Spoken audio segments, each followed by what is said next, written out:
Welcome back. आप देख रहे हैं एटी मनी बनो अपना फाइनेंस मिनिस्टर और मैं हूं आपके साथ कविता थपलियाल। और इस शो में हम आपके इन्वेस्टमेंट पोर्टफोलियो से जुड़ा हर सवाल का जवाब आपको देते हैं। कहां आपको अपने सवाल हम तक पहुंचाने हैं आपको बता देते हैं। एक नंबर है, व्हाट्सएप नंबर है। अपने सवाल आप चाहें तो हमें लिखित रूप में व्हाट्सएप कर सकते हैं और साथ ही वीडियो के जरिए भी आप सवाल पूछ सकते हैं। इसका मतलब ये है कि आपको अपने सवालों का वीडियो जो है वो रिकॉर्ड करना होगा और वो वीडियो आपको अपलोड कर देनी है 9619873567 पर। तो चलिए शो की शुरुआत करते हैं एक बार फिर से। और बोनांजा पोर्टफोलियो के वीपी अश्विन गोयल हमारे साथ जुड़ गए हैं। अश्विन, गुड इवनिंग, स्वागत है आपका। और मेरे ख्याल से बाजार की जिस तरह से चाल दिखाई दे रही है, बहुत सारे निवेशकों को अपने पोर्टफोलियो को लेकर सवाल हैं, तो उनकी दिक्कत को यहाँ पे सुलझाते हैं, समाधान देते हैं उनकी समस्या का। और इस कड़ी में अखिलेश सिंह हमारे दर्शक हैं पहले जो हमारे साथ जुड़ गए हैं। इनकी उम्र 31 साल की है और 12 से 15 साल के लिए इन्हें एक अच्छा कॉर्पस इकट्ठा करना है और बहुत सारे फंड्स हैं पोर्टफोलियो में। अखिलेश जी, हाय, गुड इवनिंग, कैसे हैं आप? मैं बहुत अच्छा हूँ मैडम, आप कैसी हैं? बिल्कुल ठीक हूँ, थैंक यू। कहाँ से बोल रहे हैं? मैं मैडम पुणे से बोल रहा हूँ। पुणे से बोल रहे हैं, अच्छा मैडम। अच्छा। तो ये जो निवेश पोर्टफोलियो बनाया है कितने सालों से बन रखा है? मैडम ये पोर्टफोलियो हमारा करीब 6 से 7 साल पुराना हुआ है। अच्छा, तो धीरे धीरे फंड्स ऐड करते हुए हमने ऐसे किया अभी। अच्छा, तो जितने सालों का पोर्टफोलियो है उतने ही सारे फंड्स हैं? नहीं मैडम, फंड क्या हो गया, धीरे धीरे ऐड हुए हैं, धीरे धीरे 10% के हिसाब से हमने ऐड किया हुआ है। अच्छा, हाँ। चलिए, तो आपने खुद पढ़ाई लिखाई करके फंड्स को डाला है ना पोर्टफोलियो में? Yes madam, yes. तो 12 से 15 साल के बाद आप क्या करना चाहते हैं इस पोर्टफोलियो के साथ? मतलब अच्छा कॉर्पस इकट्ठा होना चाहिए। कॉर्पस मैडम में तकरीबन कितनी राशि का? कुछ ऐसे फिक्स नहीं है, फिक्स राशि के लिए, लेकिन अच्छा अमाउंट इकट्ठा होना चाहिए फ्यूचर के लिए। तो ये जो अच्छा अमाउंट आप कह रहे हैं इकट्ठा हो जाएगा, उसके बाद क्या करेंगे? घर खरीदेंगे बच्चों की पढ़ाई लिखाई के लिए? बच्चों की पढ़ाई लिखाई के लिए एक्चुअल में मेजर है। चलिए, अभी आप निवेश बढ़ाएंगे भी ना? हाँ, निवेश अभी लगभग 5 से 10% ईयरली बढ़ा सकते हैं। 15-16 हजार का निवेश कर रहे हैं ना आप? कितने? हाँ, 14 से 15 हजार का निवेश अभी है। इसके अलावा एफडी डिपॉजिट वगैरह भी कुछ है? नहीं मैडम, बाकी और कोई इन्वेस्टमेंट नहीं है। कुछ भी नहीं है, बस यही है ना? कुछ भी नहीं, ओनली निवेश। यस। चलिए, तो अब बताएं अचिन। अखिलेश जी, सबसे पहले तो अच्छी बात है कि ये आप एक लंबे नजरिए के लिए निवेश कर रहे हैं। आपका जो निवेश है, जो मेरे सामने म्यूचुअल फंड है, वो 16,000 रुपए का तकरीबन आप निवेश कर रहे हैं और आपका जो नजरिया आगे 15 साल का है। तो आपके जो म्यूचुअल फंड्स हैं एक अच्छा उसमें बैलेंस है। हमें फ्लेक्सी कैप भी दिखता है उसमें फंड, जहाँ पे कुछ ग्लोबल स्टॉक्स में भी निवेश रहता है। आपका नैस्डैक एफओएफ भी है जो अगेन आपको ग्लोबल स्टॉक्स का एक अच्छा समावेश देता है। डिजिटल इंडिया फंड है जो आपको जो है डिजिटल थीम के ऊपर निवेश देता है और बाकी ब्लू चिप और स्मॉल कैप है। सो अगर हम देखते हैं ओवरऑल पोर्टफोलियो को, एक अच्छा वेल बैलेंस पोर्टफोलियो है अखिलेश जी, तो आपको बधाई देना चाहूंगा। बस इसमें एक बदलाव की छोटी सी जरूरत है। जो डीएसपी मिड कैप फंड है उसकी परफॉर्मेंस बहुत अच्छी नहीं रही है। वहां पे मेरी सलाह रहेगी कि आप उसको हटा के एक्सिस मिड कैप फंड में अपना जो पोर्टफोलियो है उसका थोड़ा सा बदलाव करें। बाकी आप इस पोर्टफोलियो में बने रहें। आपका जो मतलब देखिए, मार्केट में अभी उतार चढ़ाव आता रहता है, बट अगर आपका पोर्टफोलियो तकरीबन 12% की रिटर्न से भी ग्रो करता है, मुझे लगता है तकरीबन 80-81 लाख रुपए तक का आपका जो एक वैल्यू है वो जमा हो जानी चाहिए, जो आपके लक्ष्य को पूरा करने में मदद करेगी। हाँ, लेकिन यहाँ पर हम बात भी कर रहे हैं 15 साल के बाद की, तो उसमें आपको बच्चों की पढ़ाई लिखाई के लिए खर्च इकट्ठा करना है अखिलेश जी। थोड़ा सा रिवर्क करने की ज़रूरत है शायद अपने लक्ष्य पर ना, क्योंकि हमने यहाँ पर महंगाई पर तो बात ही नहीं की है आपके पोर्टफोलियो में और आपके लक्ष्यों को लेकर। तो 80 लाख रुपए आप उस वक्त तक जमा करेंगे तो ये पर्याप्त है या नहीं, इस पर थोड़ा सा आपको सोचना होगा।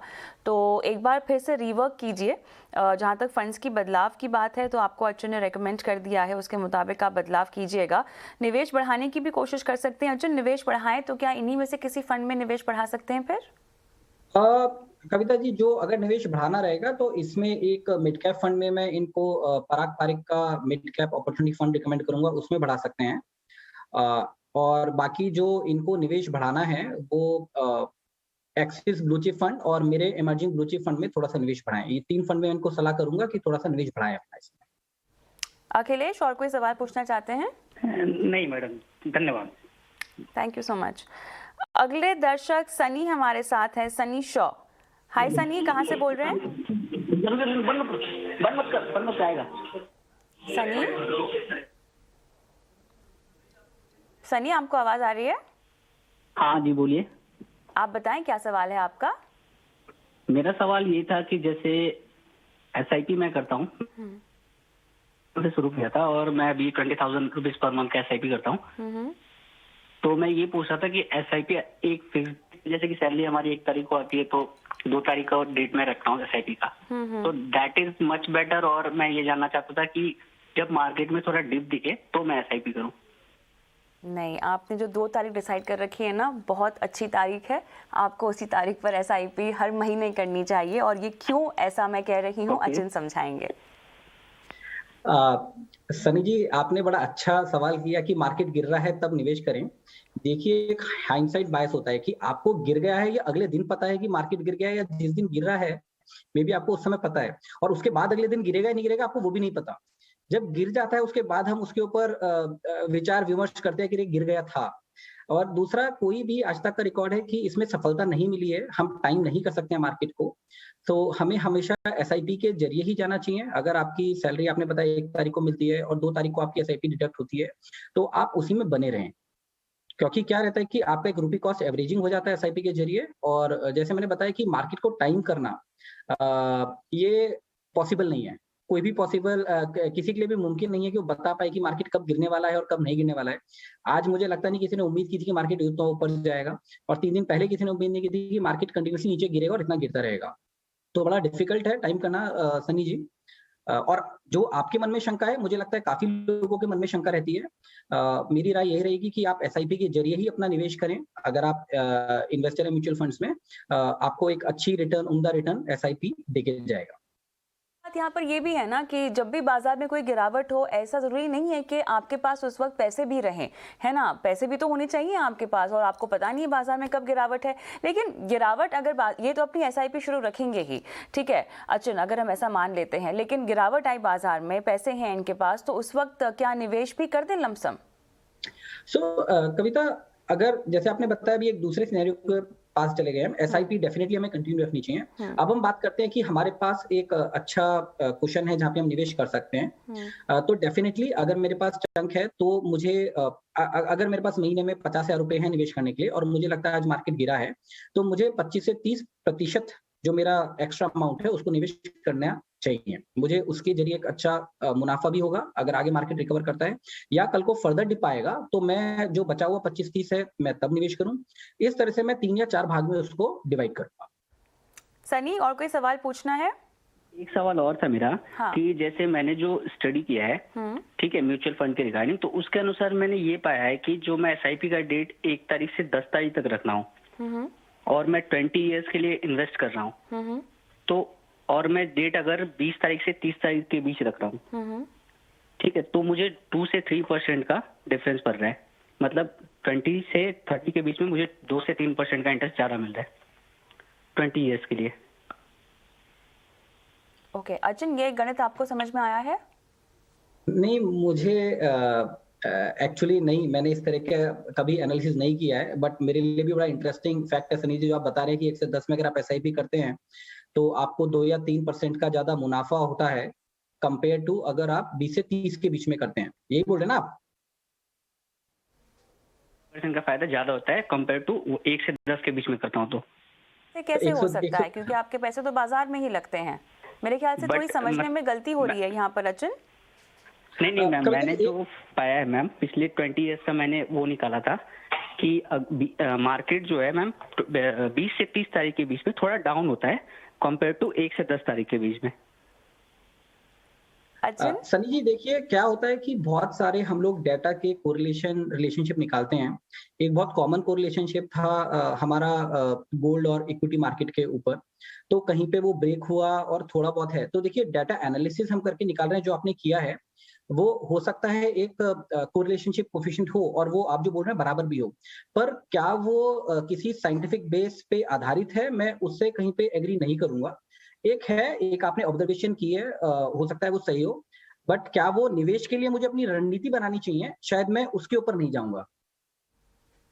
चलिए सनी, ऑल द बेस्ट अपनी इन्वेस्टमेंट के लिए। और मैं तो कहती हूँ कि आप 1 से 10 और 10 से 20 और 20 से 30 के बीच में ना अटकें। आप थ्रू आउट द मंथ अगर आपकी 1 से ज़्यादा SIP करने की मंशा है तो महीने भर में आप ऐसी 5 ट्रेड्स निकाल दीजिए और फैला दीजिए और उसके मुताबिक अपनी SIP की शुरुआत कर दीजिए और हर महीने आप SIP कीजिए।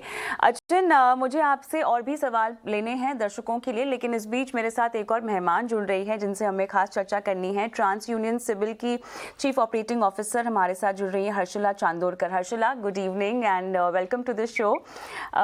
एक बार फिर से हम सिविल की खास पेशकश लेकर आए हैं जहां पर क्रेडिट स्कोर से जुड़े सवाल के जवाब तो आप देंगी ही देंगी, लेकिन उससे पहले थोड़ा सा हम ट्रेंड पर बात कर लेना चाहते हैं, जहां पर मैं बात कर रही हूं खासतौर से लोन के ट्रेंड की। हमने देखा है कि फेस्टिव सीजन अच्छा रहा है in terms of credit growth, लेकिन किस तरह से स्पेंडिंग्स बढ़ी है और किस तरह से लोगों ने ज़्यादा लोन लिया है, इसके बारे में कुछ डेटा अगर आपके पास हो तो बताएं हमें। जी, बिल्कुल। कविता, जैसे आपने बताया कि फेस्टिव सीज़न तो अच्छा रहा, वहाँ पे हमने बहुत बढ़त देखी थी। लोन इंक्वायरीज़ जो हमारे पास होती है, वहाँ पे हमने इंक्रीज़ देखी थी और वो सस्टेन हुई है। ये बहुत ही अच्छा पॉज़िटिव साइन है। जनवरी, फ़रवरी में भी अब हम अगर देखें तो वो सस्टेन हुआ है। कंज़म्पशन लोन्स जैसे कंज़्यूमर ड्यूरेबल लोन्स हुआ, पर्सनल लोन्स हुआ, उसमें हमने सबसे ज़्यादा बढ़त देखी है। ईयर ऑन ईयर अगर कंपैरिज़न करें तो हमने ऑलमोस्ट 90 टू 95% ग्रोथ देखा है ये 2 पर्टिकुलर सेगमेंट्स में। ओवरऑल इंक्वायरी की ट्रेंड भी अगर हम देखें कंज्यूमर लोन्स में तो क्लोज टू 30 टू 35% हमने ग्रोथ देखी है ईयर ऑन ईयर। तो ये बहुत ही अच्छा और पॉजिटिव साइन है। कोविड का थर्ड वेव होने के बावजूद भी हमने ये अच्छी बढ़त देखी है। तो it's a very good recovery and sign in the market. तो हर्षिला, जब हम इन लोन्स की बात कर रहे हैं तो ये किस तरह के लोन्स है और इनका टिकट साइज क्या है, कितना छोटा और कितना बड़ा?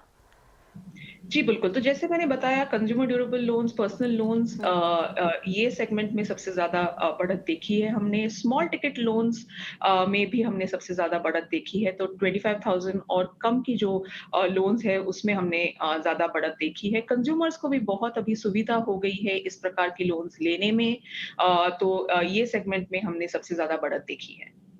और जब आपको लोन मिलना इतना आसान हो जाता है तो आपकी तो ख्वाहिशों पर कोई अंत ही नहीं होता। तो ऐसे में मेरे ख्याल से अक्रॉस एज ग्रुप्स हमने देखा है कि लोगों ने ख़रीदारी की है, जी भर के ख़रीदारी की है, लेकिन लोन का और क्रेडिट स्कोर का कनेक्शन क्या है? जी, इसमें तो बहुत ही ज़्यादा कनेक्शन है। आपने जो भी लोन्स लिए हैं, कोई भी अमाउंट का लोन हो, कोई भी प्रकार का लोन हो, वो सारे लोन्स और क्रेडिट कार्ड्स आपके क्रेडिट रिपोर्ट में दिखते हैं। अगर आपने घर खरीदने के लिए लोन लिया है, कंज्यूमर ड्यूरेबल जैसे फ़ोन आपने लिया है या टीवी लिया है, टू व्हीलर लोन लिया है, वो सारे लोन्स आपके क्रेडिट रिपोर्ट में दिखेंगे। क्रेडिट कार्ड अगर आपने लिया है, तो वो भी आपके रिपोर्ट में दिखेगा और आप उस लोन्स पे, उस क्रेडिट कार्ड्स की भुगतान आप हर महीने कैसे करते हैं, वो आपकी क्रेडिट रिपोर्ट दिखाएगी और उसी से आपका स्कोर बनेगा। तो ये बहुत ज़रूरी है अगर आपने लोन्स लिए हैं, आपने क्रेडिट कार्ड्स यूज़ किए हैं, तो उसके हर महीने आप भुगतान सही समय पे करें। इससे आज की आपकी क्रेडिट प्रोफाइल भी अच्छी बनी रहेगी, इससे आपकी क्रेडिट स्कोर भी अच्छी बनी रहेगी। अब मुझे बताएं कि इतने लोन लेने के बाद अगर आपने उसकी अदायगी का ट्रैक नहीं रखा है तो किस तरह से आपका स्कोर बिगड़ेगा? तो जैसे मैंने बोला कि 3-4 कौन-सी ऐसी इम्पोर्टेंट चीज़ें हैं जिससे आपकी क्रेडिट स्कोर बनती है। एक तो आपने कितने लोन्स लिए हैं, उस पे आप कैसे भुगतान कर रहे हैं, वो बहुत इम्पोर्टेंट है। हर महीने अगर आप सही समय पे भुगतान करें तो उससे आपके स्कोर में it will play a very, very important role in improving your score. अगर आपने एक साथ बहुत ज़्यादा लोन लिए हैं तो उस पे आपके क्रेडिट स्कोर पे इम्पैक्ट हो सकता है और आप कैसे चेक कर सकते हैं कि आपका रिपोर्ट में क्या है, आपका स्कोर क्या है? तो आप हमारे वेबसाइट में जा सकते हैं। साल में एक बार आप फ्री आपका एनुअल क्रेडिट रिपोर्ट और स्कोर चेक करते हैं। बहुत सारे कंज्यूमर्स ऐसे हैं जो जिनको हर महीने अपना स्कोर चेक करना है, हर 2 महीने में अपना स्कोर चेक करना है, तो वो हमारे सब्सक्रिप्शन ले सकते हैं। और ये बहुत ज़रूरी और इम्पोर्टेंट बात है कि हम हेल्थ चेकअप्स भी करते हैं, साल में 2 बार हेल्थ चेकअप्स करते हैं, 4 बार हेल्थ चेकअप्स करते हैं। तो आपकी क्रेडिट रिपोर्ट और आपकी स्कोर आपकी क्रेडिट हेल्थ चेकअप है, तो ये ज़रूरी है साल में 1 बार एटलीस्ट करें। पर अगर आप लोन के लिए अप्लाई करने वाले हैं, तो भी आप आपकी खुद की सिविल रिपोर्ट और स्कोर ज़रूर चेक कीजिए। बिल्कुल सही कहा आपने, ईयरली हेल्थ चेकअप होता है, उसी तरह आपको अपने क्रेडिट स्कोर की भी ईयरली एक चेकअप तो कर ही लेनी चाहिए। लेकिन अगर उसमें निकला कि स्कोर खराब है, तो इसको ठीक करने के लिए क्या क्या कदम उठाने चाहिए तुरंत से? हर्षला। तो पहले तो अगर आपने आपकी सिविल रिपोर्ट ली है, तो अच्छी तरह से जाँच कीजिए, उसमें किस प्रकार के कौन से लोन्स दिख रहे हैं। अगर लोन्स में आपने देखा कि अगर यू हैव नॉट रीपेड, कोई डिलिंक्वेंसी दिख रही है, तो आप उसको इम्प्रूव करने की पहले तो कोशिश कीजिए। सही समय पे वापस भुगतान करना चालू कर दीजिए। If you see there is any discrepancy in your loan, कि समझिए आप सहमत नहीं हैं कि आपकी जो रिपोर्टिंग हुई है, तो आप हमारे वेबसाइट पे आ सकते हैं, आप एक डिस्प्यूट रेज़ कर सकते हैं कि ये पर्टिकुलर इन्फॉर्मेशन जो मेरे क्रेडिट रिपोर्ट में दिख रहा है, वो सही नहीं है। आपके बिहाफ पे हम वो बैंक से कोऑर्डिनेट करेंगे और आपकी जो डिस्क्रिपेंसी है, आपने जो बताया कि आप इससे सहमत नहीं हैं, हम जाके वो बैंक से इन्फॉर्मेशन सीक करेंगे, आपकी इन्फॉर्मेशन अपडेट करेंगे। आपका रिपोर्ट अपडेट हो जाएगा, आपका स्कोर भी अपडेट हो जाएगा। पर एक ज़रूरी बात है कि आपके रिपोर्ट में जो भी है, आप अच्छी तरह से जाँच कीजिए, आप अच्छी तरह से देखिए क्या रिपोर्ट हुआ है आपके बारे में, आपके लोन्स के बारे में, और फिर हम आपको मदद करेंगे if you don't agree anything which is there on your report. तो सिबिल जो ये मदद करता है, क्या ये फ्री ऑफ कॉस्ट है? और शिकायत करने के बाद कितने समय में आप जवाब देते हैं और फिर एक्शन लेते हैं? जी, बिल्कुल, ये फ्री ऑफ कॉस्ट है। आप हमारी वेबसाइट में जा सकते हैं और ये रेज़ कर सकते हैं डिस्प्यूट। इसका कोई चार्ज नहीं है। On an average within 30 days आपका डिस्प्यूट हम रिज़ॉल्व करेंगे। But consumers have to keep in mind कि हम बैंक्स को लिखते हैं, बैंक्स इन्फॉर्मेशन अपडेट करके हमें देती है, फिर आपकी रिपोर्ट में जो भी आपने डिस्प्यूट रेज़ किया है, वो रिज़ॉल्व हो जाएगा। बट ऑन एन एवरेज 30 दिन में ये हो जाता है। चलिए, आपसे आखिरी सवाल, क्योंकि हम हमेशा जानते हैं कि क्रेडिट स्कोर जागरूकता को लेकर, अवेयरनेस को लेकर सिबिल बहुत काम करता है। तो 2022 में अब आपके प्लान कैलेंडर में और क्या-क्या चीज़ है जो ग्राहकों के फ़ायदे के लिए है, जो आने वाले वक्त में हम सिबिल की ओर से आता हुआ देख सकते हैं? तो जैसे मैंने कहा कि आपका कंज्यूमर्स के लिए सिबिल रिपोर्ट, सिबिल स्कोर बहुत ही ज़रूरी है। काफ़ी सारे सब्सक्रिप्शन प्रोडक्ट्स अवेलेबल है कंज्यूमर्स के लिए, तो आप ज़रूर उसे देखिए। हमारे वेबसाइट में बहुत वीडियोज़ है, क्योंकि देयर इज़ जानकारी अभी बहुत बढ़ गई है सिबिल रिपोर्ट और स्कोर के बारे में, पर आप वो देखिए, आप समझिए। अलर्ट्स मिलते हैं हमारे वेबसाइट से कि अगर कोई इन्फॉर्मेशन में अपडेशन हो गए हैं, तो अलर्ट्स मिलती है। तो कंज्यूमर्स और ग्राहकों को मैं यही बताऊंगी, वेबसाइट पे जाइए, सारा जो इन्फॉर्मेशन है उसे पढ़िए, वीडियोस देखिए और अपना खुद का फ्री एनुअल रिपोर्ट तो लीजिए, पर सब्सक्रिप्शन भी कीजिए, क्योंकि इससे जैसे मैंने बताया, हम क्रेडिट हेल्थ चेकअप्स करना भी बहुत जरूरी है। तो ये अब मैं जरूर कहूंगी कंज्यूमर्स को ये आप देखिए। चलिए हर्षला, बहुत बहुत धन्यवाद, आपने समय निकाला और दर्शकों को बताया कि उनकी क्रेडिट स्कोरिंग कितनी मायने रखती है और लोन के साथ खास तौर से कैसे उनको एहतियात बरतना चाहिए। बहुत बहुत धन्यवाद समय देने के लिए। थैंक यू सो मच कविता। एक बार फिर से जुड़ूंगी मैं अचुन के साथ। अचुन, बहुत बहुत धन्यवाद इंतज़ार करने के लिए। और जब तक आप इंतज़ार कर रहे थे, हमारे पास हमारे अगले दर्शक भी फ़ोन लाइन पर जुड़ गए हैं, ज्ञान सिंह। ज्ञान जी, नमस्कार। जी मैम, नमस्कार जी।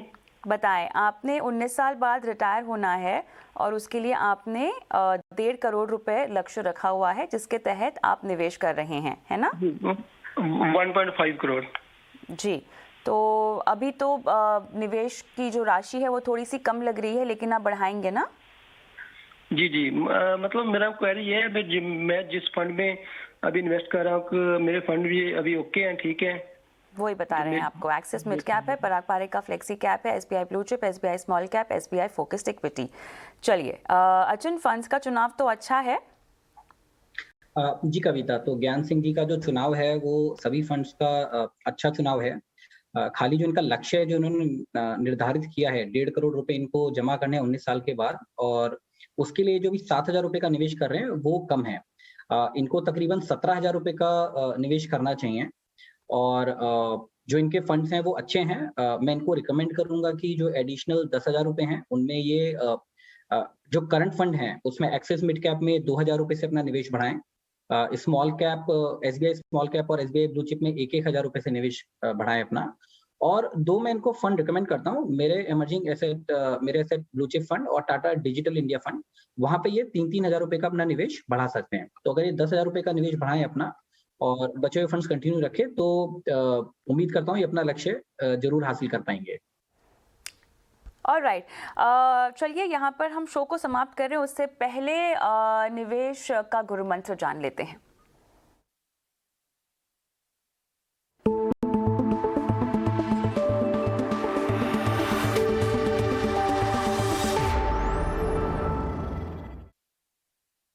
बताएं अचन, आपका निवेश गुरु मंत्र क्या है?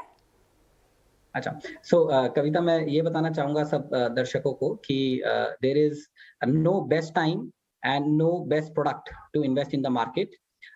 Any time is good time with the right product. तो आप सही विकल्प चुनिए निवेश के लिए, और आपका सब समय जब भी आप निवेश करेंगे अच्छा होगा।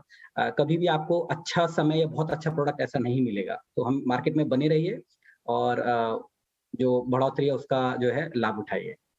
ये आखिरी सवाल हम जवाब देंगे, बिकॉज जल्दी जवाब देंगे क्योंकि समय लगभग ख़त्म हो गया है। प्रांजल का सवाल है और 4,000 रुपये ये निवेश कर रहे हैं 4 अलग अलग फंड्स में।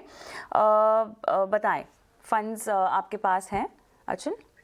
तो कविता, जैसे प्रांजल का पोर्टफोलियो मेरे पास है, इनके भी जो फंड है अच्छे बेहतरीन फंड है, स्मॉल कैप, प्रूडेंशियल टेक्नोलॉजी, मेरे एसेट ब्लू चिप। बट जो शायद इनका लक्ष्य आया मेरे पास कि 1 करोड़ रुपए इनको जमा करने हैं 20 साल के बाद, वहां पे मेरे उनको सलाह रहेगी पीजीएम इंडिया मिड कैप और एक्सिस मिड कैप में अपना थोड़ा निवेश बढ़ाएं और ये अपना लक्ष्य जरूर पूरा कर पाएंगे। बहुत बहुत धन्यवाद अचन, समय निकाला आपने, दर्शकों के सवालों के जवाब दिए और उन्हें सही प्लानिंग करके दी है। Thank you so much. जाते जाते बताएं दर्शकों को कि आपको अपने सवाल हम तक कहाँ पहुँचाने हैं। एक व्हाट्सएप नंबर है 9619873567। इस नंबर पे अपने सवाल का व्हाट्सएप कर दीजिए। चाहे तो वीडियो के जरिए भी सवाल पूछ सकते हैं। वीडियो शूट कीजिए और ये वीडियो अपलोड कर दीजिए इस नंबर पर। मिलेंगे आपसे कल रात को 8 बजे। इजाज़त दें, नमस्कार।